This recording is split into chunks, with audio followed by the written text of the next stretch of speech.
Okay, so the next thing we need to do is talk about our audio effects. Now, I'm going to try to go through every single one of these and tell you how each one works, and for a couple of them, some tricks that I like for using them.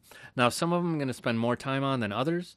Some are just quick and, like, it does a relatively simple thing.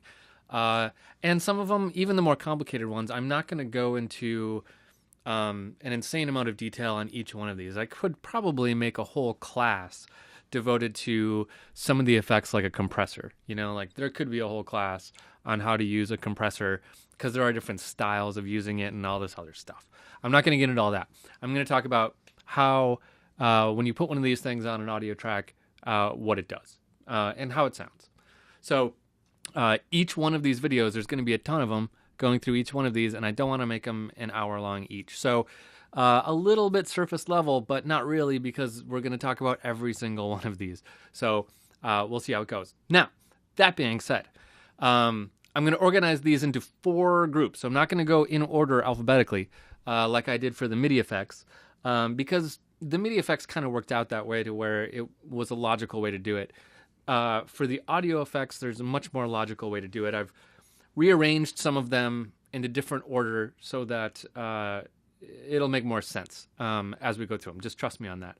But the 4 big categories that we're going to talk about are 3 of them are the big categories that we often use to talk about audio effects, and these would be good to get in your head.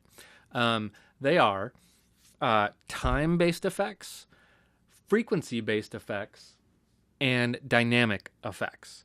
So what that means is a time-based effect is something like delay, right? It adds time. It extends time onto the sound that we give it. It adds more time to it, right? Like a delay. Frequency effect would be something like an equalizer, right? It changes the frequencies that are in the audio that we're hearing. That's a frequency effect. A dynamic effect would be something like compression would be a dynamic effect, but just changing the volume of something. Dynamic is a fancy way of saying the volume.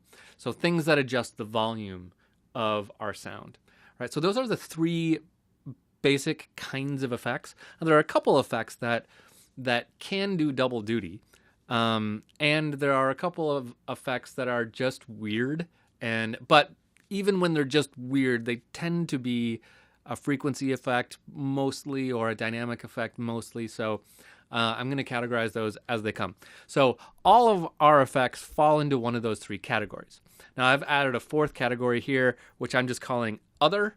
Things like this utility plugin. This is like, technically it could fit into one of those 3 categories, but there are a couple that I call just other, like a tuner, right? There's a tuner. It's actually kind of not really an effect, but kind of. So we're going to put it in there. Technically, it tells us something about the frequency, but it's more of a utility than anything else. And this utility one is obviously a utility. So we'll talk about those later.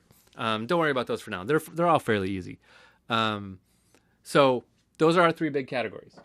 Now we're going to get started with time-based effects. So those are the ones we're going to dive into first. So we're going to go through all of this and find our time-based effects. And I'm going to start going through them in the list of the next, 10 videos or so. After that, we'll do frequency-based effects. And then after that, dynamic-based effects. Dynamics are sometimes the hardest ones to understand. They're a little more abstract. So the time-based ones are usually fairly transparent on how they're working. Like you put a sound in, you hear 2 sounds out. It's adding time. So let's dive into those first. Here we go.